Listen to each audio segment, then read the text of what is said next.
Hi, Lovebugs. Welcome to another episode of Girls Night. Today, our guest is Bill Goodwin. Bill has over 30 years of leadership experience in growing and building individuals and teams with proven leadership training and dynamic speaking for growth. As a Maxwell Leadership Executive Team member, Bill is a speaker, leadership coach, and author. He is also the founder of Priority Living Consulting Group. His new book, Priority Living: 7 Pillars to Make Your Life Count, derives from his backstory on November 23rd, 1999, when he experienced respiratory failure and died. Being given a second chance has changed his life, and the full story could change yours too. So let's give Bill a good warm welcome.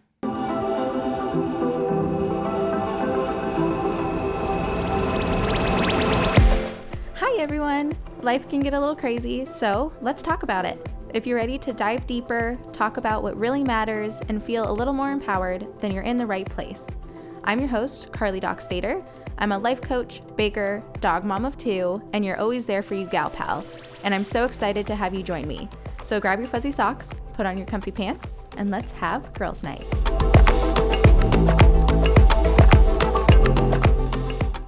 Thanks for joining, Bill. Carly, it is so awesome to be with you. Thanks for having me. Yeah, of course. I'm excited for our conversation. For everybody that's been listening, y'all know that I love everything esoteric. I love all the stories of near-death experiences and things like that. So Bill's story is really inspiring, what he did after the fact. So I guess just really to start off, let's start off with that story, your powerful story of a near-death experience that kickstarted your framework for your book of Priority Living. So can you really walk us through how that moment that you died, literally, shifted your mindset and ultimately changed your trajectory in your life? Absolutely. Yeah, that's a day that I've actually thought about literally every day since that time, which now it's crazy to think it was almost 26 years ago when I had a severe asthma attack that came on from being at a dog groomer's. And I took our little family dog at the time to the groomers and started to have an asthma attack. I came out to my car and grabbed my rescue inhaler and really wasn't getting any relief, Carly. And I started to panic. Like, what do I do now? I can't catch my breath. And so I was kind of frantic and I drove home only because I knew I had a nebulizer machine at home. Maybe that could give me some relief. And I pulled into my driveway. At the time, by the way, I lived in Arizona, currently live in Minnesota, but I lived in Arizona then.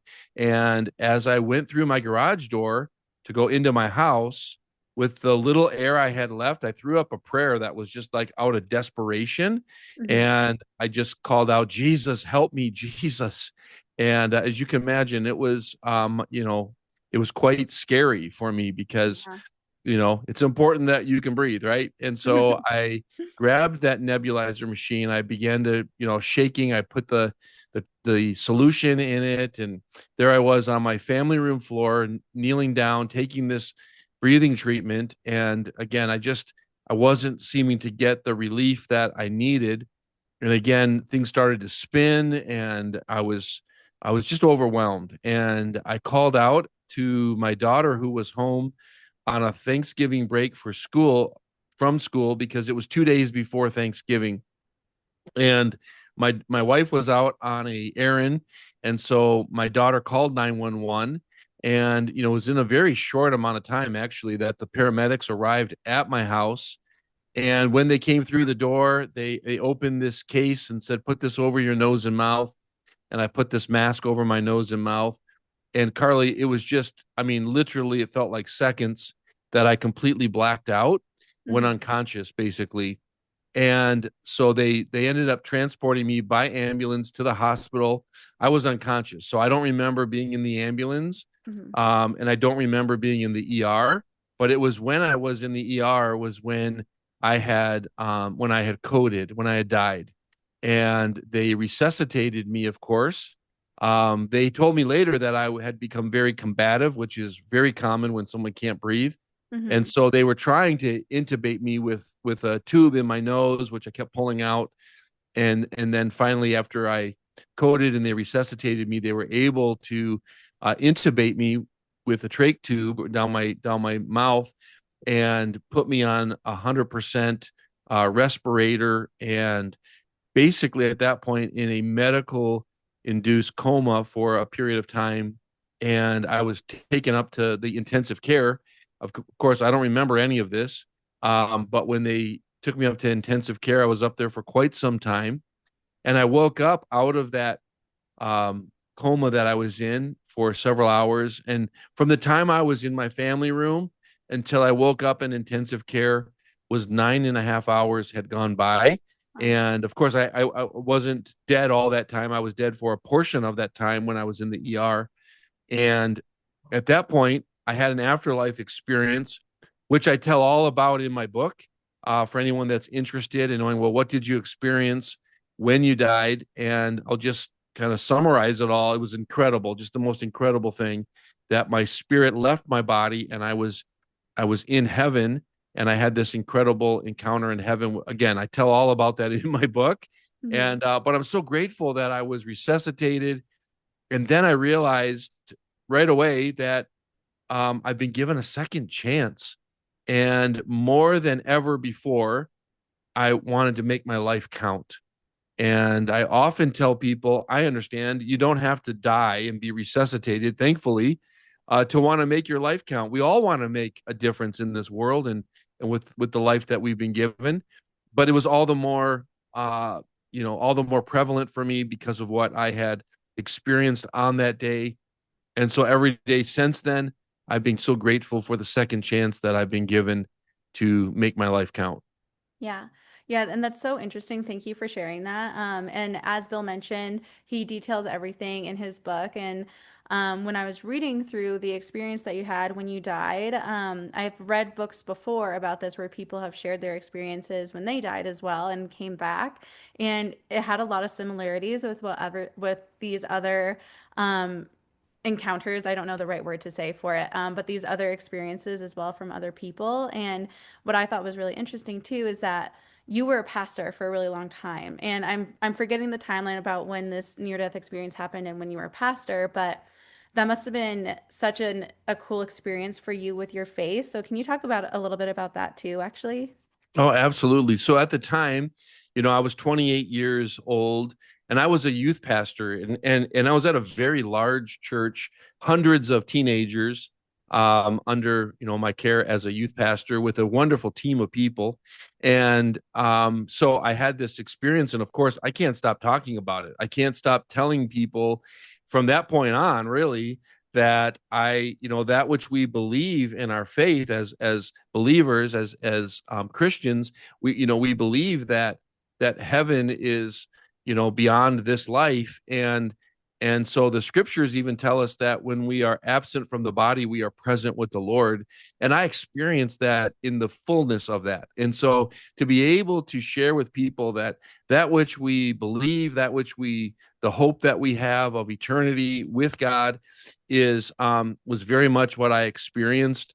And so I'm a young youth pastor at the time, Hmm. and it just really solidified that I want young people and all people really to come to a personal relationship with Jesus Christ because well, what I had experienced all the more. And then I would say that several years later I had an unexpected opportunity where I took a position in Minnesota as a lead pastor of a church where I served for 18 years. And again, while I was pastoring at that church, as well as even since then, I've just continued to want to share this story to give people the hope of what I experienced. Hmm. Yeah, I think that's so cool. And even more so, I feel like it kind of transcends just personal faith, right? I think it kind of brings this message of overall hope. That's kind of the Mhm. feeling that I get from it. So I think that's just such a well, I'm sad that you had to experience that one, but it is part of your story.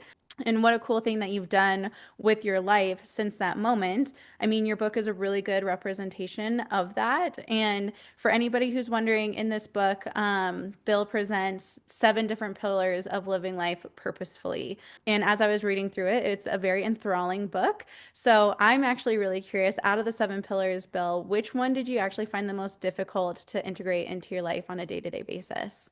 Well, thank you, Carly, and thank you for taking the time to read my book. I what I love about this seven pillars is I didn't set out to write a book. I just set out to try to discover how can I live an intentional life, which then I began to call a priority living life. And I would say of the seven pillars, the one that continues to just be ever before me is pillar number four, which is the pillar on rhythm. And, I see a lot of people going through life fast. We use the word busy. I'm so busy all the time. I'm trying to get that B word out of my vocabulary because I don't want to just be busy. I want to be intentional. I want to Right. be productive, those kind of things. But rhythm has been challenging for me because we live in a very fast paced society and it just seems like things just keep getting faster. But as you read in the book, when I was a lead pastor of a church, I had a time where I experienced just complete burnout. And that was in 2010 into 2011. And I had heard this principle of rhythm, and specifically from a gentleman that I quote in the book. His name's Mike Breen, where he gives this quote that we are to work from rest instead of rest from work. But it wasn't until I hit a wall, till I hit that burnout stage, that I realized I need to create a pace to my life, a rhythm, in other words, to my life, where I work, where I rest, and I work and I play, and I gain this sense of rhythm in my life because I, like so many people, was really going nowhere fast. So direction is more important than speed. And Right. once we learn that there is a pace and a rhythm to life, we can live a more fulfilled life. And so rhythm for me is the one that I'm always being mindful of, looking at my calendar, saying, am I living a life of rhythm, or am I just, living a life where it's, my foot's on the pedal to the metal, fifth gear, full throttle. And I don't think we're supposed to live a life like that. Right. No, I totally agree. And I feel like there is this overarching narrative that a lot of people believe, that of hustle culture, and you got to work harder and you just got to be faster than the Mm-hmm. next person. And then that's how you climb the ladder and that's how you get to where you want to be and that's how you get to the top. And even just saying that sounds really exhausting, right? And I'm one of those people too. Sometimes you just get lost in the minutia of everything that you're doing. And a lot of it, to your point, is almost like just like filler stuff that you're doing to keep yourself occupied. So I love how you said that direction is more important than speed, because if you guys think about that, if you're going in the wrong direction, you're never going to get to the destination that you want to get to, no matter how fast you're going. But if you're in the right direction, it just takes little baby steps consistently to get to where you're going. And I think that's what we forget. And this is actually something that I've been focusing a lot in my life recently, just because I got to that burnout point, like you did, Bill, how you described in the book. Mm-hmm. And you have to really reteach yourself how to take a step back, and that it's actually safe and that it's actually okay to take a step back, because rest really does fuel you and helps you to Mm-hmm. kind of like catapult to the next stage a lot faster than if you would just go straight through. Yes. In the book, I use this little phrase. I've got a little phrase for all of the pillars, but for rhythm, it's build a life, not just a schedule. And so to ask ourselves, am I building a life, and a life that I desire to live now, a life that I desire to live eventually, a desire I desire to live ultimately, or am I just filling my schedule? And therefore, we're not really living a life of priority. We're living a life of busyness. And so I love what you said, Carly. That's a really great way of describing it as well. So thank you for that. Yeah, of course. And that's actually that brings me to my next point that I wanted to ask you about. So you talk a lot about how people are busy but not fulfilled. And I think that's something that's kind of a universal experience for everybody, that we Mm-hmm. just feel so busy all the time because there's so much to Yes. do. So, and you're a coach, you help these high executives as well, so these very ambitious people. How do you help all these people that you work with? How do you help them be less busy and be more fulfilled instead? Yeah, I love that because, I think that's what we all desire, is to know that we're living a meaningful, fulfilled life. And so I would share something that I heard from my mentor, best-selling author and leadership expert John Maxwell. I was with John one day, and I was talking about the name of my my company, that's before I wrote the book. I told him the name of my company is Priority Living Consulting Group, which he likes the name, which was Mhm. encouragement to me. But I said, Papa John, that's what I call him.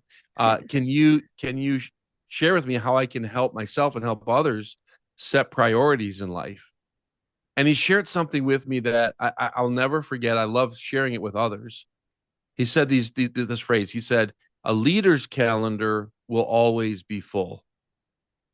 I just love that because sometimes we think if we're in a leadership position, you know, we're always trying to not have such a full calendar, and there's some pacing and all that with that. But then the next thing he said was this, and this is what I love. He said the question isn't is your calendar full? The question is who's filling your calendar. Mm. And so that really relates to priorities. If we are intentional to put the things daily, weekly, monthly on our calendar first, then other things begin to fill in around that.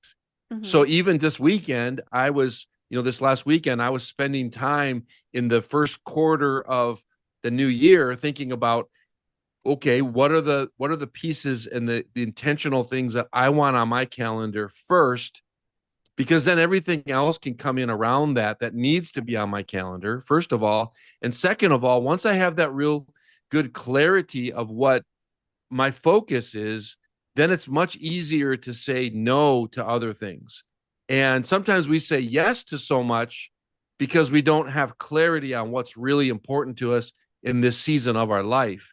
And Mhm. then when those things come up, we go, "Oh, I feel so obligated. Like I wish I didn't have to go to this event or this, I wish I didn't say yes to this or that." But once we get clarity, I love this, Carly. Don't miss this.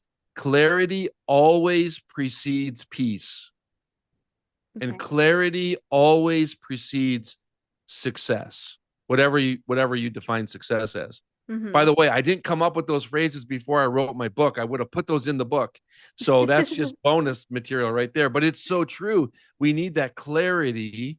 Andy Stanley said this quote. He said that when the vision is clear, Mhm. the options are fewer and decisions are easier.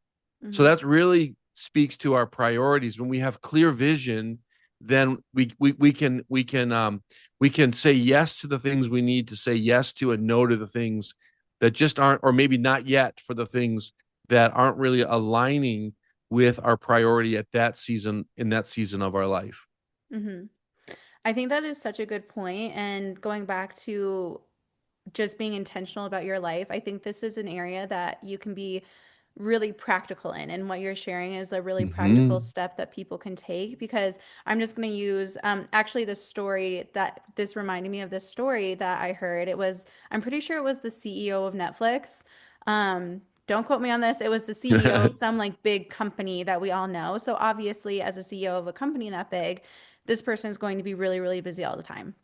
And so he was sharing that his wife was actually, his marriage was on the rocks because of him working too much. And this is one of those situations where you can say, hey, like, I'm too busy. You let your marriage fall apart. And you say, like, hey, it is what it is. Like, they weren't supporting me or whatever your excuse is. But at the end of the day, it's an excuse. And that's what he told himself. So what he started doing, I believe it was a specific day of the week they designated as their date night. It was like Thursdays or Friday nights. He would leave the office at 5, not answer any calls at 5. And at first, when he made this change, he would put it in his calendar, like you're saying, at Mm-hmm. 5, and he wouldn't answer any calls. He wouldn't answer any emails after that time on that day. And eventually, he said that people just stopped reaching out to him after that time because they already knew that he wasn't going to respond because he already had other priorities. And so, I think that's a really good example of just being intentional about his marriage because his marriage was more important to him. He obviously wanted to put in the work to save his marriage, but also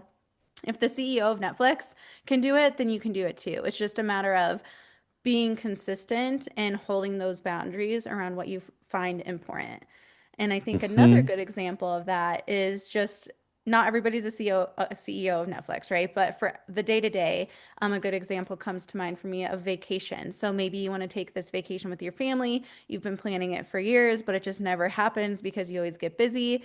Well, you're always going to be busy. You might even get busier through the years. But if you just put that vacation on your calendar at the start of the year, then when that time comes, you already have it blocked off. You already know that you're going to take off work. Hmm. And it's just so much easier to take that time off when you already have it scheduled, even if that's in a busy season of your life. That's something that I found that works for me really well. I love that. That's so important. And so it is important that we look to what are our priorities and then begin to schedule those things first, and then things will come in around those things that either you can say yes to and fit them on your calendar, or it might be time to say, yeah, that's a great idea, but it's not going to work for me at that time, or whatever. So I love that. And I can attest to that for many years I had 4 weeks of paid vacation, and I never would take the vacation because I felt like I'm too busy. Maybe it was pride. Maybe I thought I was too important. I don't know, but that caught up with me over the years, and that's when Mhm. I ended up reaching that time of complete burnout. And I learned from that it's important to schedule those things far out in advance, and then you can, then they are a priority. So I love what you just shared. That's something that also has worked well for me. And that's something that a lot of people do, at least here in the States. A lot of people don't take their vacation time. And I'm actually someone that's really good about using up my vacation time almost every single year. Like during Christmas, I'll take off that full week between Christmas and New Year's. During Thanksgiving, Hmm. I'll take off a full week. So I'm actually somebody that's been really good about being intentional about that. But so many of my friends even say that they never take vacation time because they're just too busy at work and they're going to fall behind. And what I would say to that is that, yeah, you'll have a little bit of work to catch up on maybe when you get back, but also you can rely on your coworkers. Your coworkers, your bosses, if you're working for a good company, are willing to take the load off of your plate when you're out of Hmm. town and willing to step up for you if you're willing to ask and put yourself out there. Hi, Love Bug. I've got a juicy little gift for you. And if you've been feeling off, stuck in your head, or like your vibe just is not vibing lately, then this is for you. I created a free guide called The Three Secrets to Creating a Magnetic Energy Shift right now. And it's exactly what you need to start shifting your energy instantly. These are the exact tools I use with my private coaching clients when they're ready to stop chasing and start attracting. We're talking powerful, we're talking practical, and yes, of course, we are talking a little bit woo, but in the best possible way. In the guide, you will learn how to clear energetic blocks, activate your most irresistible frequency, shift into receiving mode, and there's even a bonus secret on how to use your body language to instantly boost your confidence and presence. So, if you're ready to feel like the version of you who turns heads, magnetizes opportunities, and walks through the world like the main character, then this is your sign. Head to the show notes and click the link to download your free copy. It is quick, it is powerful, and it is going to leave you feeling like, damn, I really am that girl. All right, let's get back into the episode. So that's something that I found in that sense too, is that take the vacation time because the memories aren't going to make themselves. You have to actually go out and make the memories yourself in order to get them. Ooh, that's great. That's a good nugget right there. Thank you. I want to rewind actually for a second because you said something really important that I want to make sure we spend a little bit of time on. You were saying that clarity always precedes peace and clarity always precedes success. And I feel like you just said mine was a good nugget. I feel like that's a huge nugget for people. Mhm. So, how do you actually find clarity when you're kind of in that fuzzy space that you don't know which direction to go? Yeah, I love that. This is actually I'll give you some bonus content right here. This is I'll give you a small portion of a longer framework that I do with some of my coaching clients. Amazing. So one way to do that, to find clarity, is to start with the question, what do I want? What do I want? What do I want professionally? What do I want personally in my life? And then you can drill down a little bit more by getting more specific, by saying, what do I want now? And in that, begin to think about what time frame is now for you. Is now, the next couple of months, is now the next year. You get to determine when is now for you. But that's the closest to today, is what do you want now? And then you ask the next question, what do you want eventually? What do you want eventually? Now you get to determine when is eventually. It could be if now is the next 2, 3 months, eventually might be the next 6 months to a year, something like that, for example. Then you ask yourself, what do I want ultimately? And Hmm. again, you get to determine the time frame for ultimately, which is a little bit, farther out there. And when you have that clarity about what is it that I want professionally, what is it that I want personally in my life, ultimately, then we can backtrack and say, so in order to get there from where I am, I need to think about eventually, and then I need to Yeah. think about where I am. So what do I want now that's going to help me lead to eventually? That's going to lead to me ultimately. And I went through that rather quickly, but if we slowed down, and you can see where we just took some time. If let's say you were a coaching client, Carly, and I just walked you through those one at a time and and I just stopped talking and let you think and write. What is it that I want now? And in each of those stages, you get some clarity as to what you want. So then you can also determine what is it I don't want.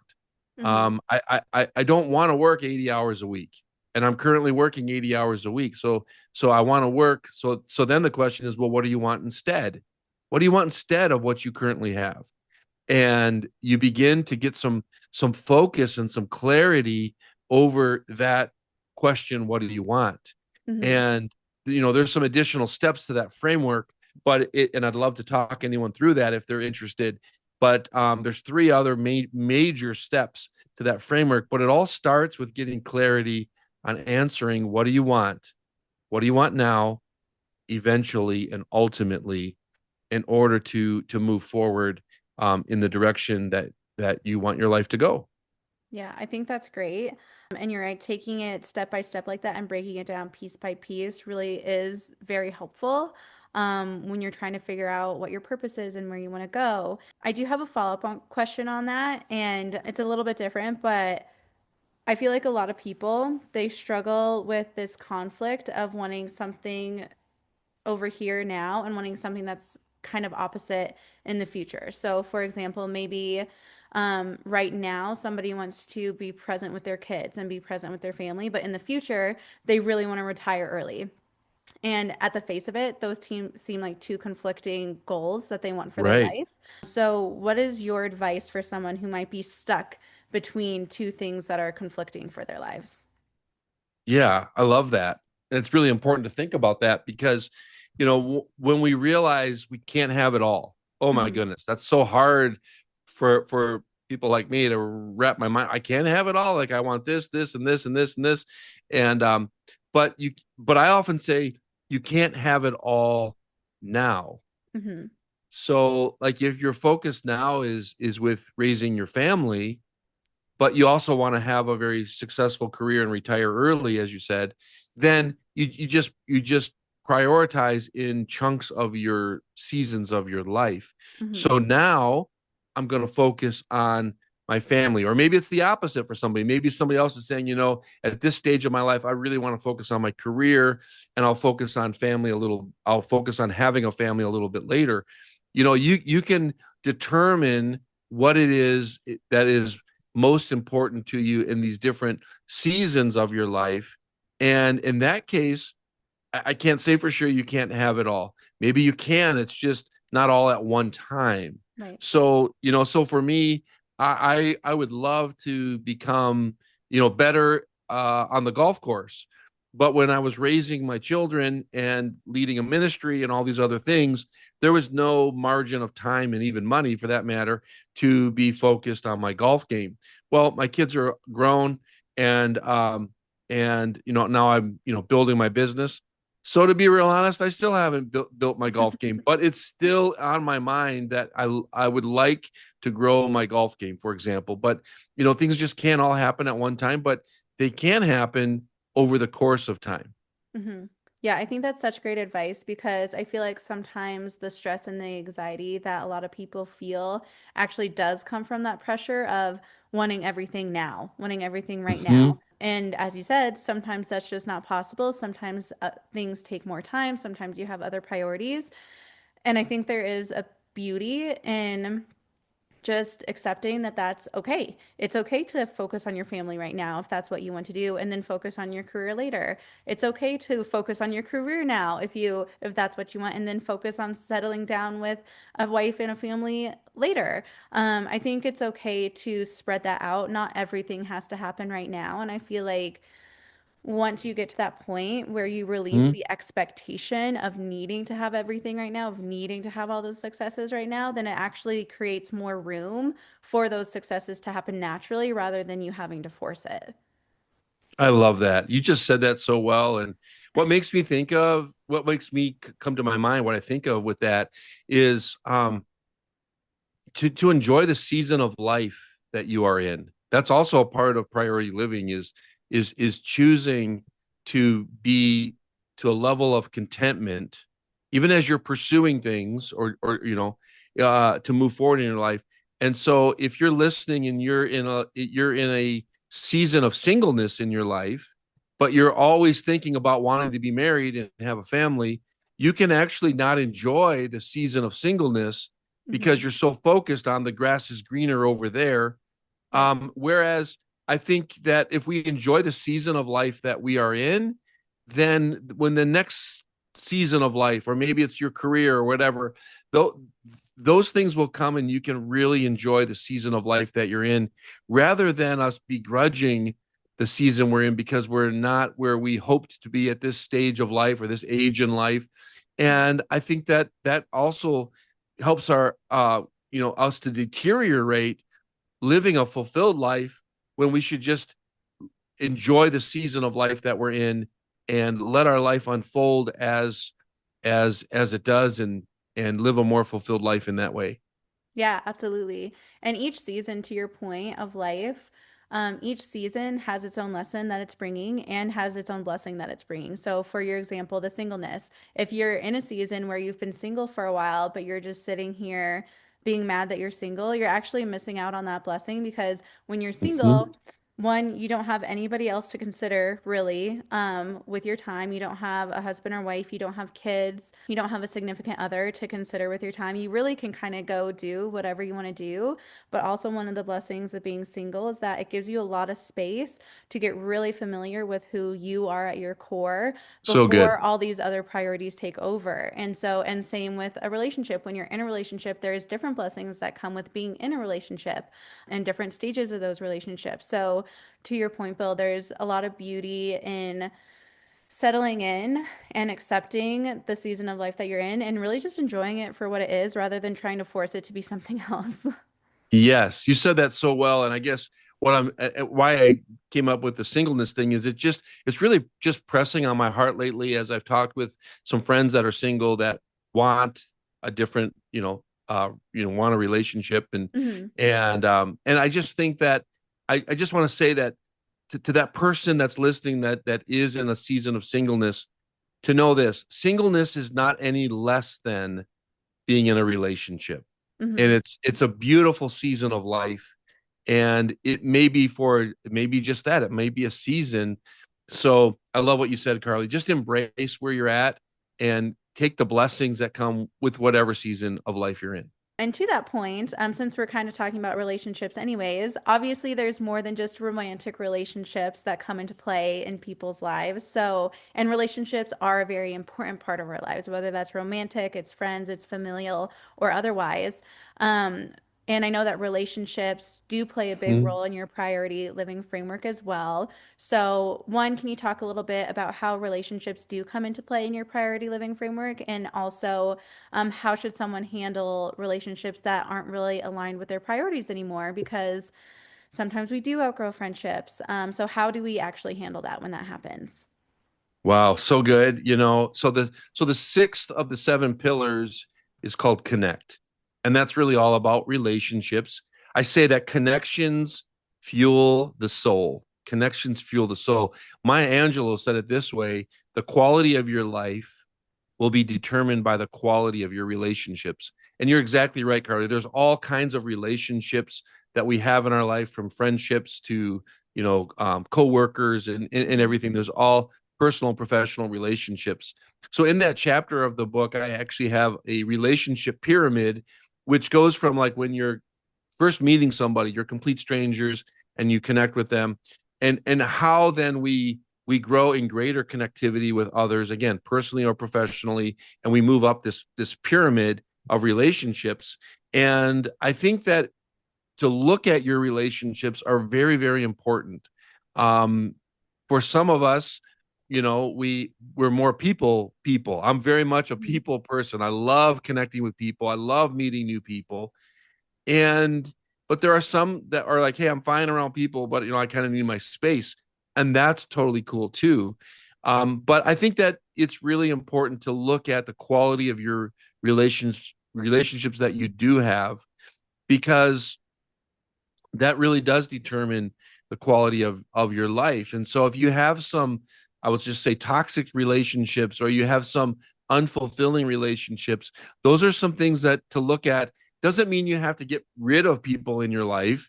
Mhm. Maybe you do, I don't know. But if you might just need to pull back some from some of those relationships that aren't, you aren't finding as much value in them, or they're draining you. And they're, Mhm. I've been around people that, God bless them, but they're sucking the life out of me. So that kind Mhm. of thing. So it's like, I don't get them out of my life, but I do pull back on my Mhm. connectivity with them, because I'm trying to be able to show up and be my best around people that there's chemistry and connectivity, where there's basically some like-mindedness. I love being around growth-minded people. I love being Mhm. around positive people. I love being around, people that are a little bit more driven towards, whether it be business. I love being around people that we share the same belief system and faith. Mhm. So there's certain people that I think all of us can identify with, that I would say we click with, and we'd say, oh, these are my people, that kind of thing. And that makes your life all the more fulfilling. Hmm. Oh, yeah, absolutely. And to your point, if you're surrounded by people that are toxic or constantly drain you, then I think that's a really good invitation to kind of take a look at yourself too and ask yourself why you're actually accepting those types of relationships into your life and how you're showing up to actually attract those types of relationships in your life. Because I think it does all start with us. Mm, And your body always speaks first. So, we do, I think to your point, it is really great to be surrounded by people that we mesh with and we have similarities with. But I think it's also really great to be surrounded by people who will challenge us and to help us grow with that growth mindset, like you mentioned, mhm. because you also don't want to be just surrounded by yes men because you're never going to grow if you're just surrounded by people who blindly accept everything that you say. But even in that instance, if you have a friend that is someone that will challenge you, one, I would argue that that's actually a really good friend because they want actually Absolutely. what is best for you. But you're also not going to feel drained when you leave them. So if you're constantly drained and feeling just icky when you leave somebody, then maybe that's a good relationship to take another peek at because maybe it's not aligned and maybe that is one of those relationships that you take a step back from. Hmm. I always say that we are all elevator people. We are either taking people up or we're bringing people down.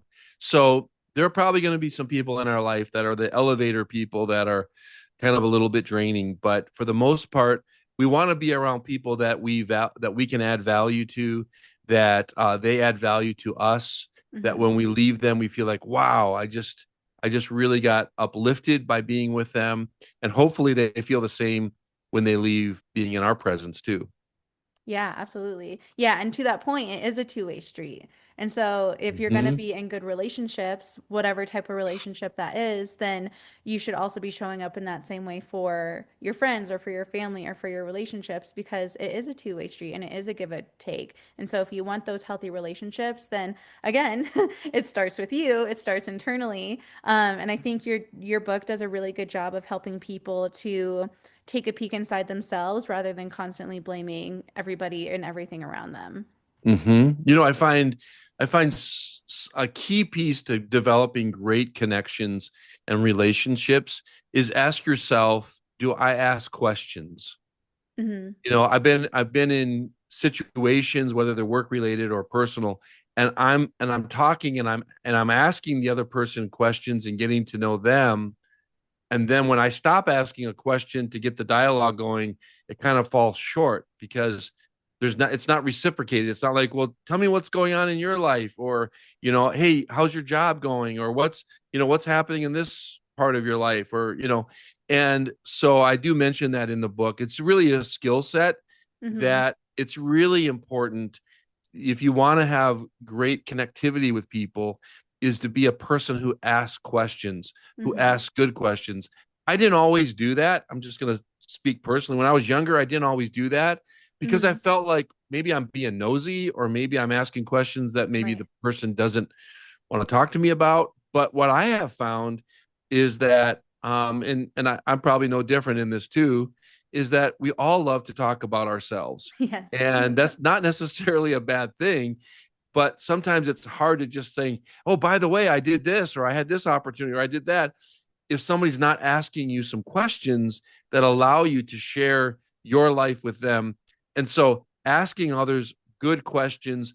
And I love when you said I got follow-up questions. You just did a great job with that in this conversation, Carly. Thank you. Is that that's a way that you get to know other people and you grow in your connectivity with each other, because you can ask a question and then ask a follow-up question, and it kind of is a back and forth of growing our connectivity through great conversation.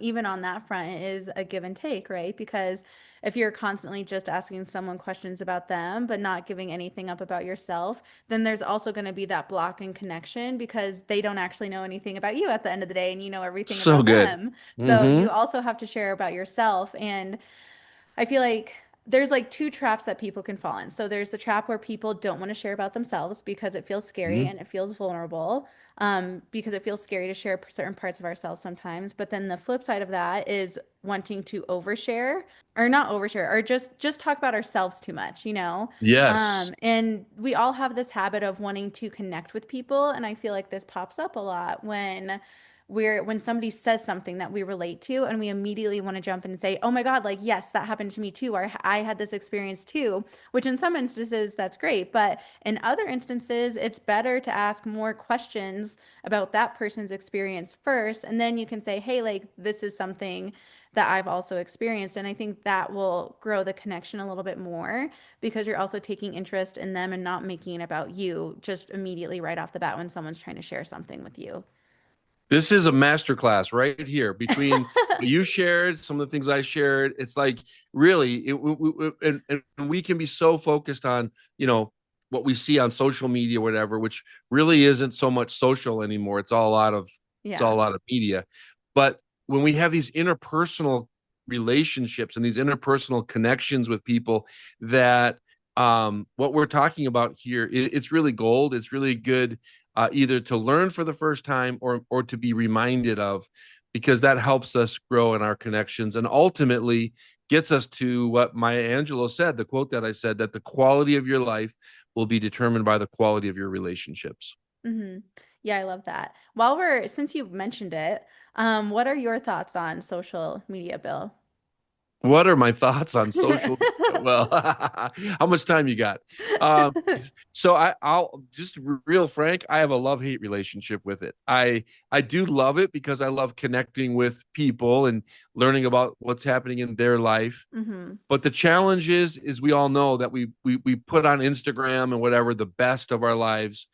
And Hmm. I also don't necessarily want people oversharing Hmm. their negativity of their life either, when they're Hmm. just trying to be, when you get someone that says, long post, just being real, and then you Yeah. start reading and you go, whoa, is this appropriate for so so that's where I kind of have a love hate relationship with it. But I Hmm. do love the thought that social media is an opportunity to connect with people in a way where I like to. I'm just, again, it's the elevator person in me. I just want to lift people up. I just want to encourage people. So I'm often one that will make a comment on someone's post just in a way to acknowledge them, let them Hmm. know they're seen, and let them know that, I'm encouraging them when they have successes in life, and good things are happening. I just want to be someone who encourages people. So yeah, I think that's another piece to social media. It's, don't just scroll. I Right. encourage people, like, encourage other people or let them know that you see them. It feels a little weird. Tell me what you think, Carly, but it feels a little weird when I'm with someone that maybe I haven't been with in a while, but they do know all about whatever's been happening in my life because Yeah. they've been stalking me or scrolling, Yeah. but they never, and I'm not looking for the likes, but they never make a comment. They never, and I'm like, I had no idea this person knew Yeah. of these, like, oh, you sure travel a lot or whatever. It's like, okay, well, as my friend, a little comment here or there Yeah. would be nice. So I don't know. That sometimes feels a little strange to me, but I don't know. Yeah. What do you think? I mean, it is funny on that specific point about the just kind of like seeing everybody's lives through the screen, right? Because it almost, Mhm. one, I think it's great that you get to stay up to date with what's happening in your friends' lives. But on the other hand, I do think that it almost builds this false sense of connection because you could not see this Mhm. person in 10 years and they're probably a much different person than who you used to know. And yeah, you'll see the events that are happening in their life, but you don't necessarily know who they are as a person. So I feel like it almost like tricks you into thinking that you know this person better than you do, when True. really you would probably connect with them a little bit more if you just pick up the phone or you text them, something that's a little bit more personal than just scrolling through the highlights. But to your point, I mean, if you stop and you're intentional about it and you actually focus on the social part more than the media part, I like how you said Mhm. that. If you focus on the social part more, I think that is a really good opportunity for you to build that connection further rather than just looking at a picture and seeing their highlight reel. I don't know. Social media is also an interesting topic for me. There's a lot Mhm. on both sides that I think you could talk about there. Yeah. Yeah, it's good. Thanks for bringing that up. Yeah. Okay, well, I know that we're coming up on the end of our time, so please tell us all how we can get your book, how we can connect with you, if we want to learn more about you or learn more about your coaching. Give us all like, all the information. Okay, terrific. Well, I want to invite people to get a free chapter of my book. If you go to my website, I'll give you two websites. It takes you to the same place, but PriorityLivingBook.com will take you to my business page, which is PriorityLivingCG.com. That stands for Priority Living Consulting Group. That's why the CG is in there. Either one of those URLs will get you to the page. You can get a free download of a chapter of the book there, and then also there's a link right to Amazon where you can get the book, or you can search on Amazon if you're just ready to jump in and just put in Priority Living Bill Goodwin. My book will come up there. It is an ebook. It is a paperback, and it is a hardcover that you can get off Amazon. And so those are some ways to connect with me as well. I am on other social media. So if you go by my name, Bill Goodwin, which is Goodwin, and you go to LinkedIn or Facebook, you'll find me there. I am on Instagram at Coach Bill Speaks, is how you can find me on Instagram. And those would be some of the best ways to connect with me. I offer one-on-one coaching. I offer group coaching sessions. Periodically, I'm launching new cohorts of group coaching. I do keynote speaking. So if you have an opportunity where you're looking, whether it's in a college or a high school, maybe it's in your business, that you're looking for a speaker, I speak on a variety of leadership topics, in addition to an incredible keynote. I'm a little biased by that, but on my book, that I'd love to add value to your audience. And I do various trainings as well. So I'm really looking forward to connecting with our listener on the other end of this. And however I can serve you and add value to you would be a real blessing for me. Amazing. Thank you so much, Bill. I will be sure to include all of those links in the show notes so that y'all don't have to look for them. You can just go straight to the show notes and find all the good stuff that Bill just mentioned. And then, Bill, is there any last piece of advice that you want to leave our listeners with? Thanks for asking. Well, Carly, thank you, first of all, for having me. Yeah, of course. You are just exceptional, and I'm so grateful to have this conversation with you. I would say to the listener on the other end that, it doesn't matter where you've been, doesn't matter to a certain extent what's happening in your life today. It's not that I'm uncaring. It just means to say that, really, friend, your best days are ahead of you. Hmm. And so wherever you're at, I just want to encourage you with hope today that you can make the rest of your life the best of your life, and maybe consider one or more of these 7 pillars that I found valuable in my life over the last 20 plus years. Maybe one or more of them could really be beneficial in your life, where you can know that you're making your life count. So I want to encourage you to not give up and to dream big and to work hard and keep smiling, but your best days are still ahead of you. I love that. Thank you so much, Bill. This was great. And thank you so much, everybody, for tuning in. We'll see you next week.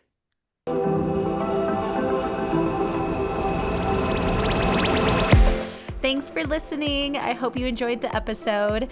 If you liked what you heard, then go ahead and subscribe so you get updates with us every week.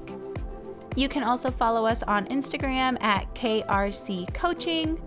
If you're interested in working one-on-one, then go ahead and visit our website, krccoaching.com, to book your first 30-minute session for free.